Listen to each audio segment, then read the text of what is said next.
Imagine losing your child to an opioid overdose, then spending years fighting to hold those partially responsible accountable: the opioid manufacturers, the distributors, the pharmacies. All that grief, all that effort, all that pain. And then you win. But the money meant to prevent other overdoses isn't necessarily used the way it was intended. We're all waiting for these opioid settlement funds to come to finally do what they need to do to turn this epidemic around and finally, drop our overdose fatality rates back to what they were at pre-epidemic levels. And then we just see them squandered, wasted. Today's guest on Grieving Out Loud, Alexis Pleus, lost her son Jeff to an overdose. In the years since, she's turned her grief into action, working to make sure other parents don't have to go through such a difficult loss. One of her latest projects involves examining how New York State is spending its billions of dollars secured through opioid settlements. The evidence that we found in New York State that really proves this point is now we've pumped all these millions of dollars of opioid settlement funds into these existing systems that already had funding. You look at the dashboard that shows treatment admissions for New York State, it hasn't changed. No increased treatment admissions. So all of that money is going to these systems, and yet we have not increased the number of people who are getting treatment. In this episode of Grieving Out Loud, Alexis shares what her research uncovered, what she wants the public to understand, and how she's pushing for greater accountability and how opioid settlement funds are used. It seems to be that there's no mechanism of accountability out there. Other than families, we need to hold them responsible. We need to say this isn't acceptable.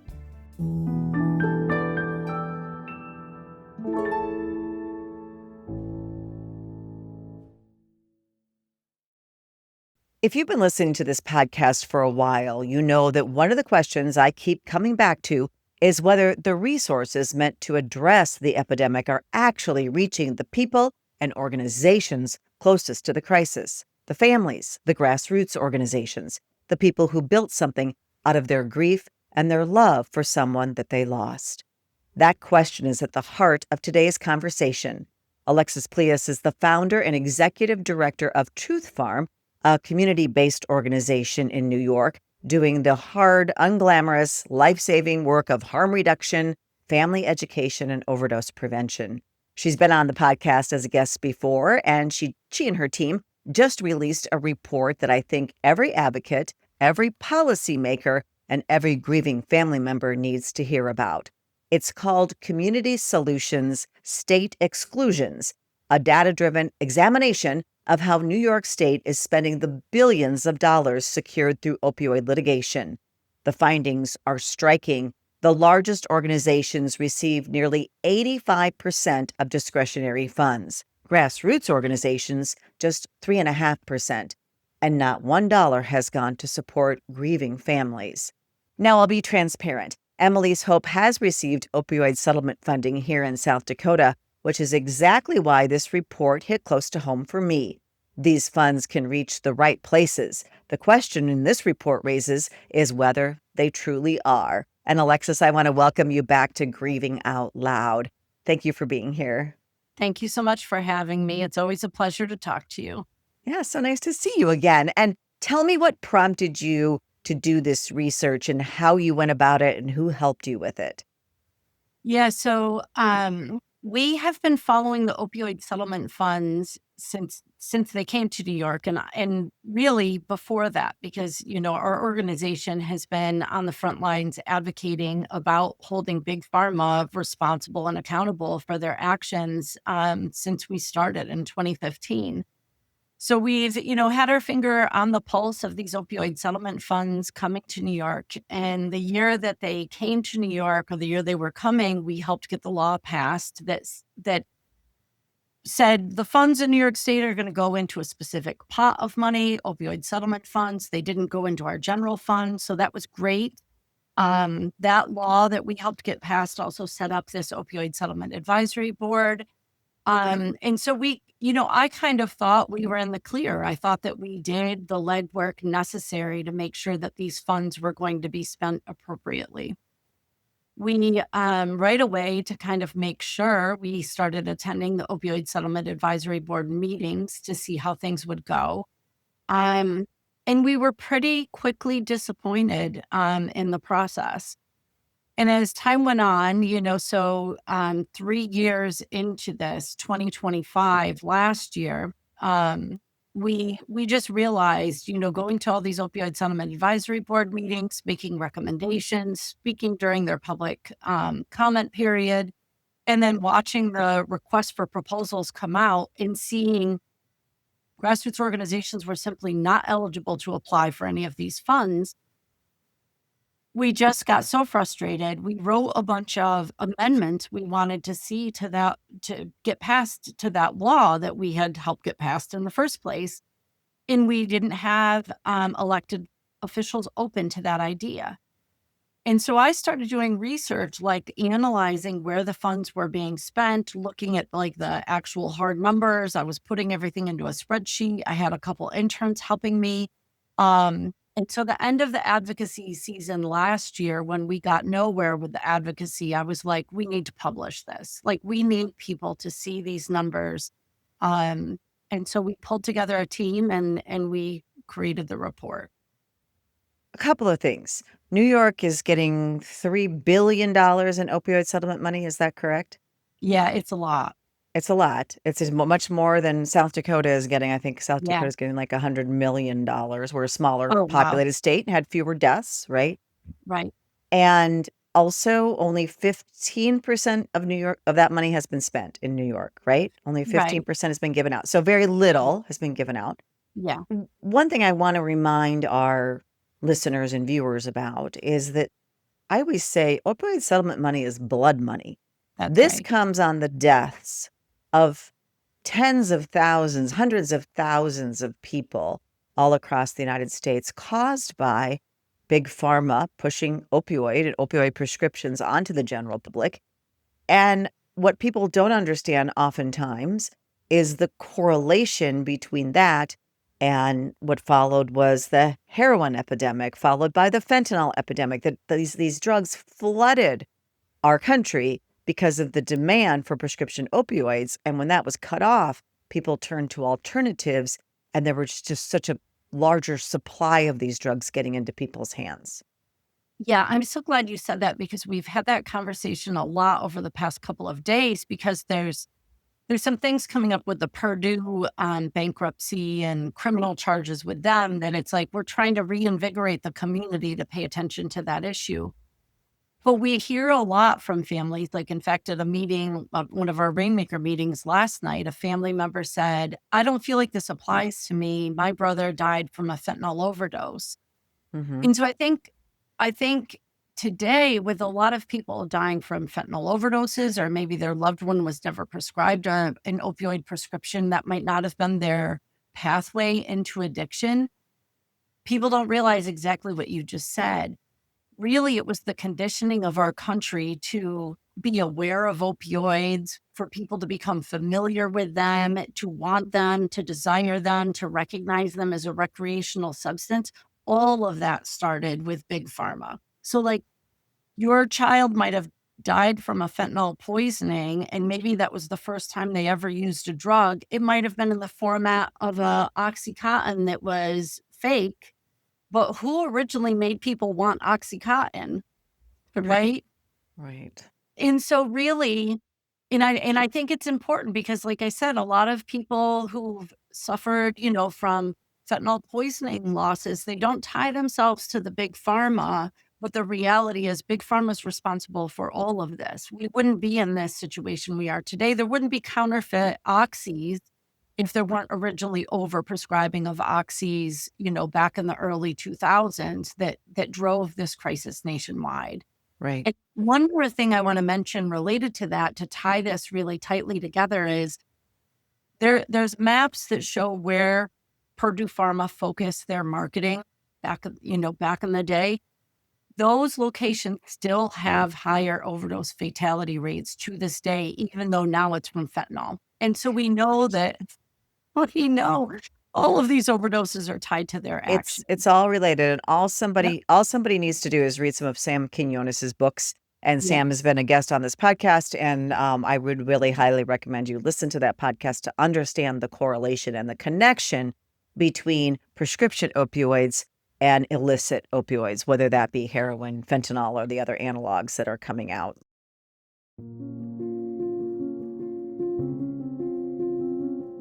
Sam Quinones is a journalist, former LA Times reporter, and author who extensively covered the opioid epidemic. He's known for his best-selling book, Dreamland: The True Tale of America's Opioid Epidemic. Dreamland tells the story of the overprescribing of pain pills that led a lot of people to grow dependent and then have to find it on the street when they lose their insurance or whatever, and then they become addicted, and also then they graduate to heroin. So it's that pain pill to heroin story.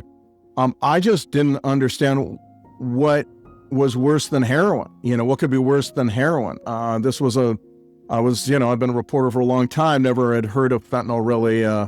I knew the story was a big one. I knew it was about who we are as Americans, what we had become as a country, this whole opioid epidemic. It was about how we had kind of shredded community in a lot of ways in this country. And it was also kind of a reflection of how we looked for magic answers. What's the answer to all pain? Well, one pill for every human being. You can check out our full podcast with Quinones by heading to this episode's show notes. We've included a direct link. While you're there, we'd also appreciate it if you just take a moment to rate and review this podcast and share it with someone who you think may find it helpful. Together, we can raise awareness about the opioid epidemic and hopefully make a difference.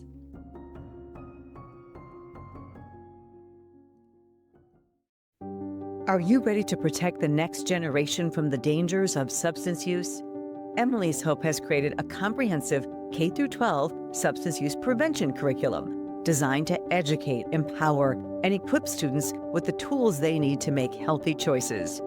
Our age-appropriate lessons start in kindergarten and build through high school, using science, real stories, and interactive learning to help kids understand their bodies, brains, and risk of drug use.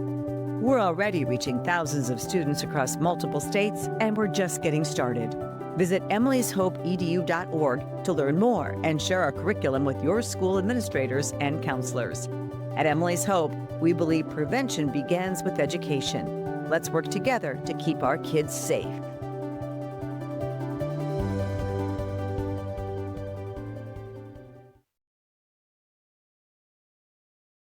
I really encourage people to really understand it.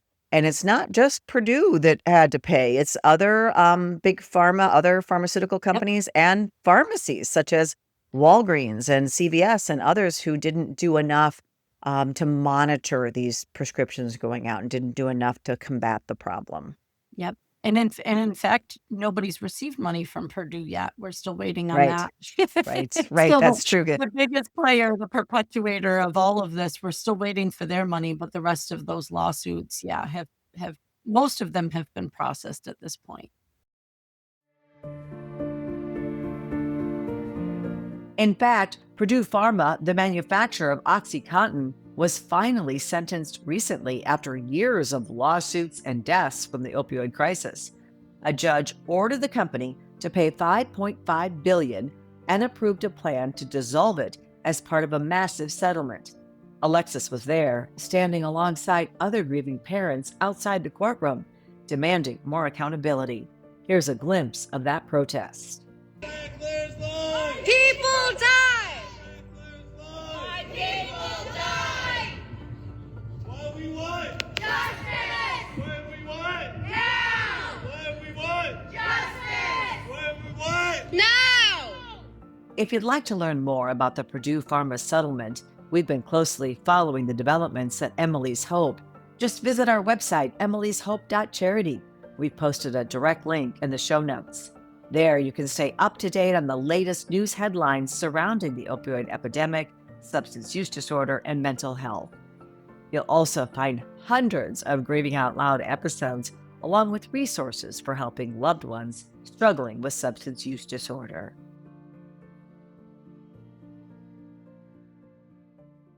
You were so active in the formation of this opioid advisory committee and the funds coming into your state. And what you saw were established status quo organizations, maybe big health systems like that exist all over the country who already have millions of dollars getting tens, hundreds of thousands, if not millions more in settlement money.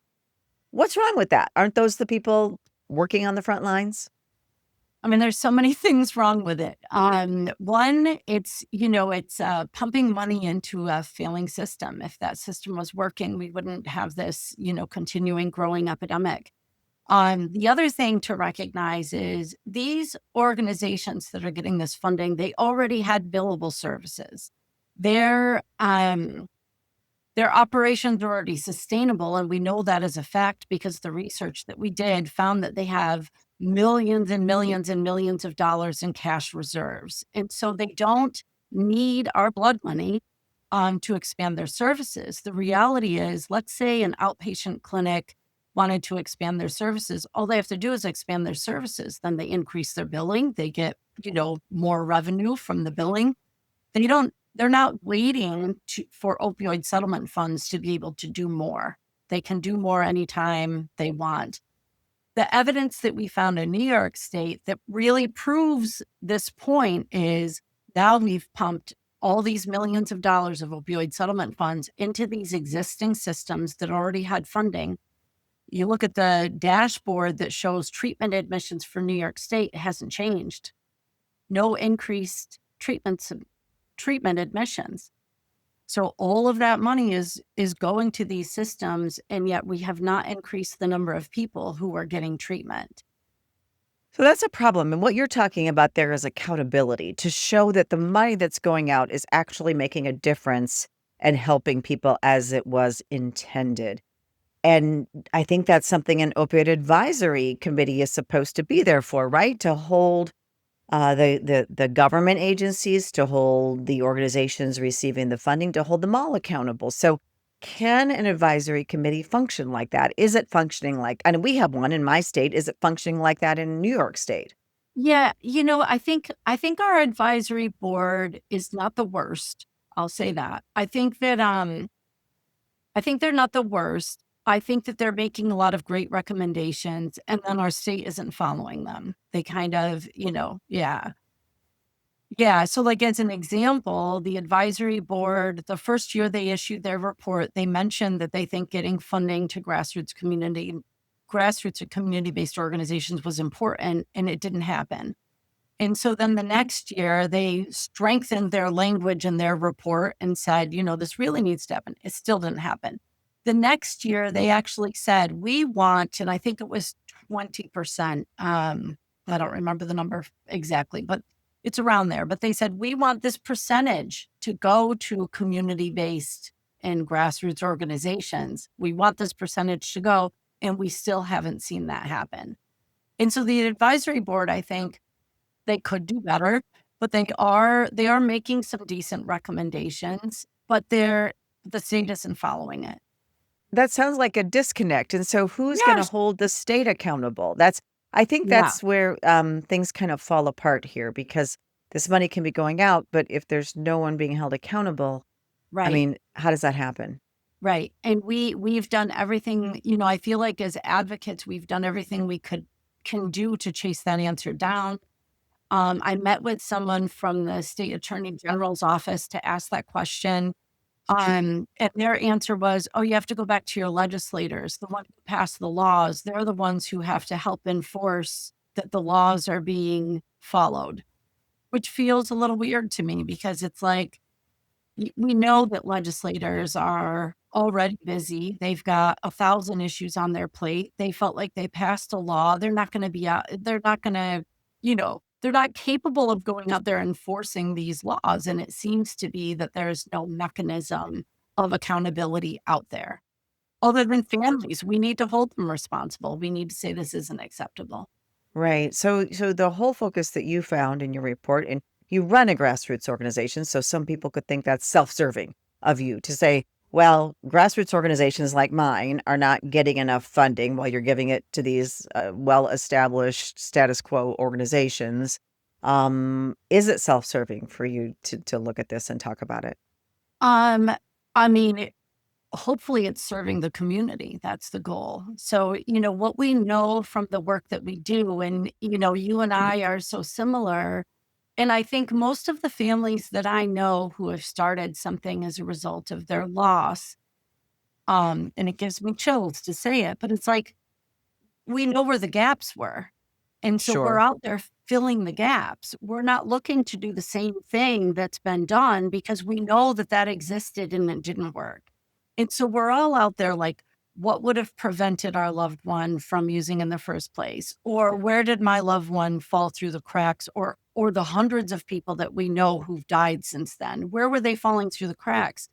And community-based organizations are out there providing that work to fill in those gaps, getting people to treatment, driving people to treatment, whatever, prevention, harm reduction. It's like we're all out there filling the gaps in of these systems that are already providing services that are important. Like I've never said that the services that they're providing aren't important. They are. But what we know is the systems aren't working very well currently. And so the community-based organizations are the ones keeping people alive in the meantime and holding them up, making sure they get from, one form of treatment to the next one, because that's where a lot of the providers, they just drop people off in the middle. Right. Um, so to me, it's always been about what, how can these funds be used to actually turn the epidemic around? And it'll never be doing the same thing that we've always done. We've got to do something different. I know that innovation is born from the community and innovation is born from the ground up. And so all of us who are entering this work from a place of grief and trauma, I think that we're the ones who are the innovators. And if the people, at the top paid attention and helped us replicate our programs, helped us expand them statewide or nationwide or whatever, we could possibly turn this epidemic around. I think that we're the ones who hold the answers. We've paid the ultimate price. We know what failed us. Right. And whenever you talk about these large piles of money, there's always a money grab, it seems like, going on. And there's always a fight over how it should be spent. And I saw that in my state, our Department of Social Services has control of the money, and there was criticism that they weren't giving out enough of it. We did receive a couple of small grants initially and have since received a larger one at Emily's Hope. But the attorney general came forward with the mayors of the two most populated cities in my state and said 2/3 of this money should go to these cities because that's where the people are to get people immediately into treatment. Well, that didn't go over very well. But now it has forced the Department of Social Services to push out more of the money, and different organizations are getting more of the money, but it's still just a fraction of it. And there's a lot more money still coming. So it seems like that fight over money and how people want to use it. And then with each city and each county getting their own settlement money as well. I've heard of it being spent on things like an ice cream truck for a Yeah. police department, just in ways but nobody's really monitoring that or looking at that. But What? you dove into it. I think that's what's interesting. Yeah. Yeah. I think, and there's, I've said many times, like what's happening in New York at the state level might not be the most egregious thing that people have heard of. You know what I mean? Like we've heard of examples within our state, but county level spending that's really egregious, buying a fire truck or, police vehicles and things like that. So Right. there are worse examples out there, but the reality is, again, these were funds that I think we all had this hope. I think I've been doing this now for 11 years, and year after year, going to legislators and talking to them about things that the community needed and people who were impacted needed. And a lot of times the answer is, well, if we can get it in the budget, well, if there's enough funds. Well, it's like, so we're all waiting for these opioid settlement funds to come to finally do what they need to do to turn this epidemic around and finally, drop our overdose fatality rates back to what they were at pre-epidemic levels. And then we just see them squandered, wasted, And why? why didn't these states have a plan? Every single state should have done like a landscape analysis, figure out what they have, what they don't have, who's filling in the gaps, how these funds would have been best spent. I haven't heard of a single state that had a plan. My state is doing that analysis sort of after the fact. Like they've already received quite a bit of the money, not all of it, and they've already given out some of it, but now they are doing an analysis on where it Right. needs to go, and we're waiting for the consultant to come back with that this spring. So I think and they're spending about $300,000 on that analysis, of opioid settlement money, which is interesting. And I do think there's value in that, right? Yeah. There is certainly some value in that. But it should have been done right away in Yep. advance. Should have been done before the funds even came. Right. That would Yeah. have required other funds used to support that analysis, right? Which Well, can't always happen or doesn't always happen. But for other people who live in other states, besides my state and your state, you just went in and did this research on your own. You didn't, what does it take to find, if you want to know what your state is doing with their money, if you want to be that person like you who finds yeah. out, what should you do? What advice do you have for people? So, I mean, the first place to start is opioidsettlementtracker.com. It's an incredible website. A young woman, Christine Minhee, I don't know if you've ever had her on, but she's I amazing. haven't, but I should. Yeah. Yeah, you should. She's incredible. She created this opioid settlement tracker, and it has information about every single state, how transparent they're being about their funds, or at least how transparent they claim they're being, what publicly available information is out there. We chose, because New York State is claiming to be very transparent, so we chose to use the information that was publicly available. What we learned by doing the report and the research is there's a lot that's going on that is not transparent. But that was kind of beneficial, that we learned by using the publicly available data that no, the numbers aren't adding up. We discovered quite a bit that they were doing that was that's very secretive, selecting organizations and giving them funds without an RFA at all. So just Which, handing. just for people at home that don't know, an RFA would be like a request for proposal, request for application. Yep. Yes. Okay. Yeah. So I think in my mind, anybody can do this, but what I would encourage people. We just hosted a webinar yesterday to teach people how to go about doing what we did. It will be on YouTube, so if people want to follow that process and do it themselves. One of the things that we did, I always say we're a scrappy organization. We're like tiny but mighty. So I looked around and it's like, what do I already have? Well, I have a couple really sharp interns. And so I tapped into those interns to do research and do data analysis. And I connected with a PhD student who led our writing team. And so I, paid her a very reasonable $20 an hour, something that we could afford, and pulled together a report that's, you'd think it came out of a think tank. It's really an impressive report.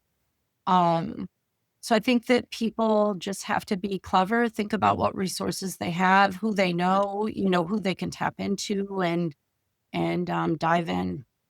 Well, I think a couple of things there. We will put a link to your report in this episode, and we will also put a link to your YouTube video if people Awesome. are interested in watching your webinar on how to do this themselves in their own state, which we need as many eyes on this as possible, and it needs to be as transparent as possible. And I always say, as a former investigative journalist, I admire the fact that, you dug into these numbers and you started really examining what was happening. And I always want to be as transparent as possible because I see such value in that as well. And I just think it can be just so frustrating for so many people. Do you think there are certain steps like that should be done in every state, or is every state different in treating the overdose epidemic and ending it? Because we can't accept 72 or 70,000 deaths a year or whatever it is right now.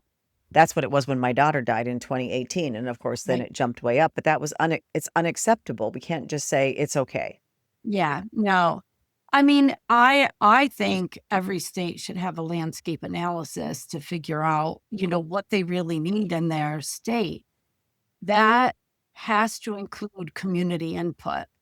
So, when I say a landscape analysis, yes, it's somebody, some expert looking at what the resources are that are available, how many treatment centers there are, how many treatment beds, all of those sorts of things. But it's also going back to the community. And you really have to, every state is different from the west side to the east side. We're in New York.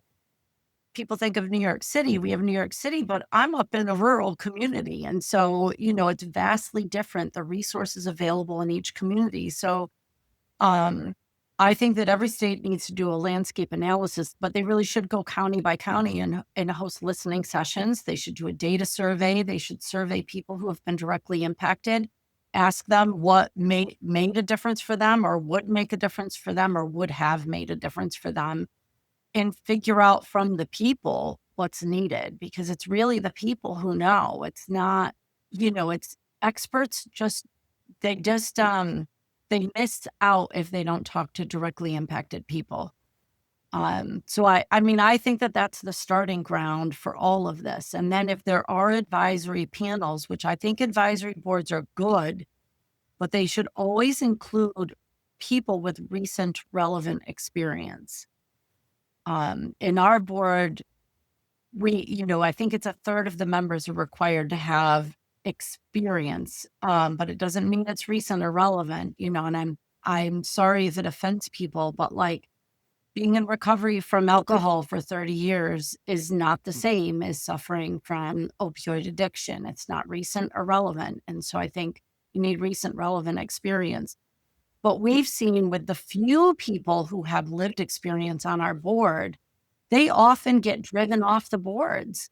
It's crazy. Like this woman, Stephanie Marcasano, she's such a rock star. She lost her son to I think it's a suicide related overdose. But he struggled with substance use. She started an organization. She's just absolutely incredible. She was on the board and she was the biggest fighter on the board, and they drove her off. And I think it's that goes to show we need people who speak those truths. We need people with lived experience on the boards, because they're going to force change. That's what she was trying to do. And Stephanie, I know her and she's been on the podcast, and she's a fighter and she is vocal and the kind of person that you want on those types of oversight boards, for sure. Yep. And so whenever you have this kind of money and you have politics in play, you also have bureaucracy whenever you have government involved, right? So the bureaucracy can be so frustrating, I think, to small organizations that don't have a lot of resources to put into, applying for these things. And then just all of the hoops you have to jump through can be a lot. Yeah, it is a lot. And I think, what I would say the next thing is really an equitable distribution of funding. So making sure that funding gets to these small grassroots organizations, even if it's capacity building, like helping them learn how to apply for grants, or helping them learn how to become a licensed programmer, whatever it is that helps them continue to serve their community, because without a doubt, they're doing something positive in their communities. And most of them have become really financially efficient. It's like, I was thinking about this on my way home today to meet with you. It's like, I grew up poor. And so when you grow up poor, you learn how to make a dollar stretch. And so I think of that in the same way with small, under-resourced organizations. It's like, they're going to do the most with the least, because they're going to figure that out. I'm laughing because I can relate. Today I was just negotiating with something. Our office needs something and I'm trying to get the best price possible. I just a couple $100 off of this, that most organizations would just pay the bill, right? Especially for profit organizations. But when you're talking about donor dollars and you're a small organization, every dollar matters. And I don't think people that work in the for-profit world understand that about nonprofits or charities. Yeah. That's right. Have to do so much with so little. This conversation reminds me of something funny. The other day, I met with a hospital executive. In the hospital is a nonprofit. And and I won't go into what the conversation was about, but I was, talking about the struggles of a community-based organization trying to survive. And she said, "Oh, I know. I used to work for nonprofits." And I was like, "You still do?" Well, it's a little different animal. Those large health systems that are nonprofits are definitely a different animal than small That's right. grassroots organizations. So, Yeah. completely different.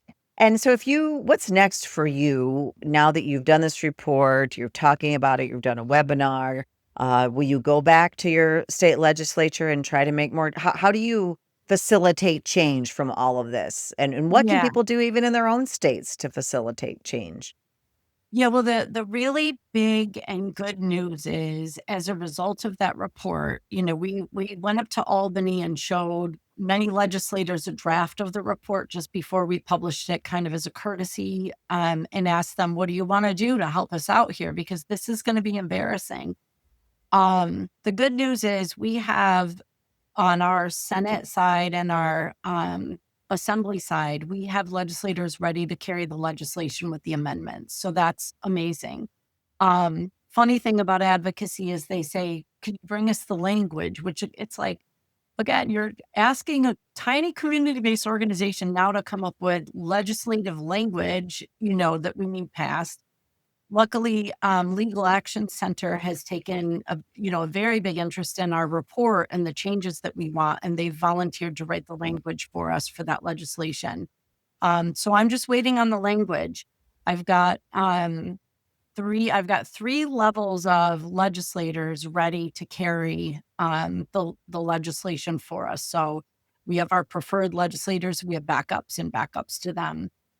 So as soon as I get that language, we're going to get that law, we're going to get the legislation on the books, and we're going to try to get it passed. My hope was this year, but every week that goes by that I'm waiting for the language, it makes it less Harder. When chance. Yeah, when does your legislative session end? like the first week of June. So Oh, I'm really getting stressed about that because I wanted the momentum of people really being concerned right now to get that legislation passed. But we'll do our best.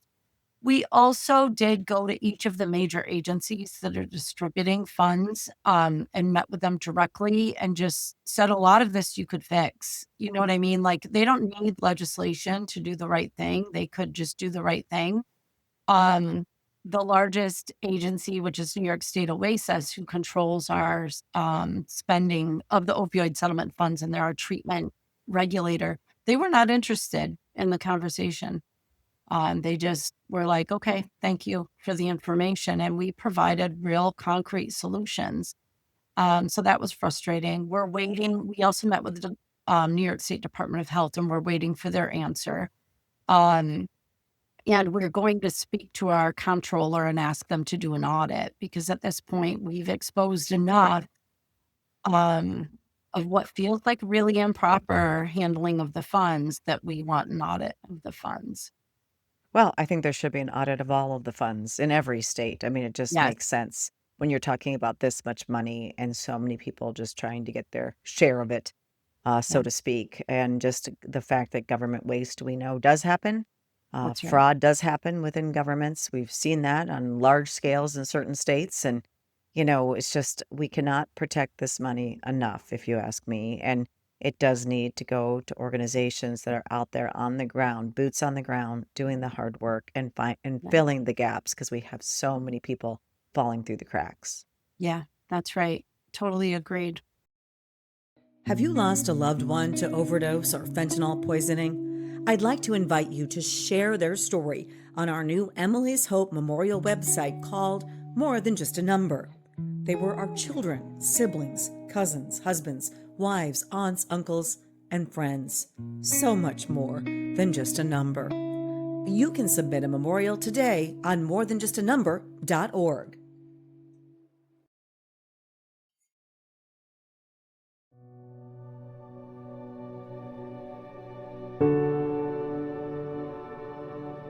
Every state is handling opioid settlement dollars a little differently. So, what's your state doing? Check the show notes for a link to the Opioid Settlement Tracker's state by state guides. So I was just thinking of a really good example of, the difference between a community-based organization and a large system getting specific funding for something with the opioid settlement funds. When we were doing our report, we found that there was this thing called transportation initiative. So a whole bunch of organizations in New York State got $1.6 million each for transportation initiative. Yeah, so That's a much lot money. of money for So much money. transportation. Yeah. So much. We, as a tiny community-based organization, there's a family who lost their son, the Jameson Turco family. They host a fundraiser every single year. They donate about $5,000, and we use that as our transportation budget to get people to treatment. Like, that's what they wanted it for. That's what we use it for. When somebody needs to go to treatment, even if it's like 3 hours away, we have community members who are like trained by us on how to facilitate giving somebody a ride to treatment. We give them $100. So I can give a lot of people a ride to treatment for $5,000. Yeah. So I see this grant and I'm like $1.6 million, like, whew, what I could do with that. I'd be providing treatment or transportation for everybody, for everything. So simultaneous to publishing this report, this was like days before the report, it was crazy. This woman who runs a hotline, who lost her daughter, she runs a hotline in a rural county, like 2 or 3 hours from me. She will, from time to time, call me because she's like, oh, can you help me find treatment or whatever? I help her out whenever we can.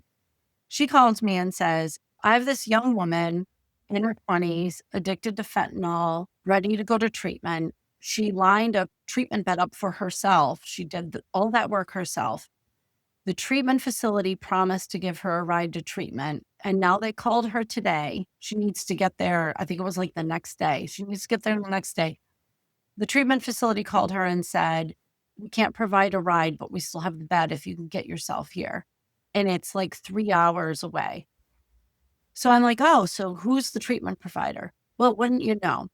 That treatment provider is a huge conglomerate. They have multiple locations across the state. They received not one, but 2 of those $1.6 million grants for transportation. And I feel my face starting to snarl. I'm so mad. And 2 other providers in our county and the county that the gal was in also received those grants. So I was like, that's funny. You should say that, Linda. Let me look up and see who got these grants. We can see if we can get in touch with one of them. Somebody should be able to provide her a ride to treatment. And this is on a weekend. We could not find one provider who we could reach on the weekend who received a $1.6 million grant for transportation to take this young woman to treatment. Huh. Well, that is disheartening and shameful. So, do you know what they're doing with the money? You probably don't know. Nope. And I contacted one of the treatment providers in our area and said, hey, I learned about this grant. We couldn't contact you over the weekend. Tell me, and the ED said, I'll connect you with the director of transportation. Then I got another email that said, oh, as it turns out, it's only for transportation for our clients. Hmm. And Well, they so, can't be using all the funds. I mean, right. Yeah, It's so yeah. much money. It's like It's so much money. so much money. And I think that there were 12, I'm pretty sure there were 12 of these $1.6 million grants distributed all across New York State. So it's like nobody should need a ride at this point. And It should cover the treatment too. It should cover the cost of the treatment. right. And it points to how inefficient our state systems are. Like, you or I probably already would have thought of, why isn't there a hotline for anybody who needs treatment in New York State to call a hotline and say, I need a ride? And then that hotline connects them to one of those providers that got $1.6 million and says, we got a ride for you. Like, Right. there's no system for this money. It's like every provider got money. We don't know what each provider is doing. We don't know how to access the services.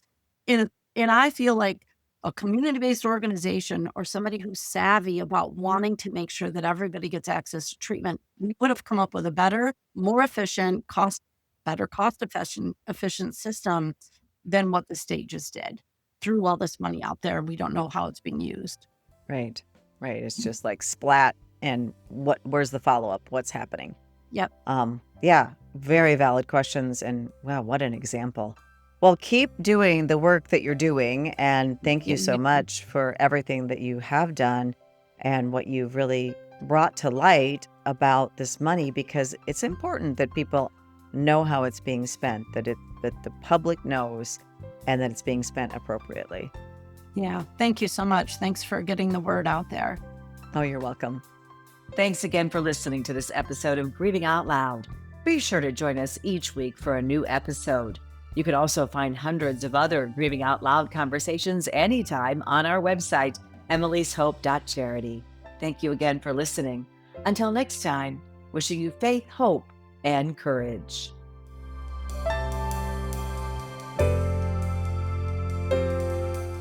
This podcast is produced by Casey Weinberg King and Kaylee Fitz.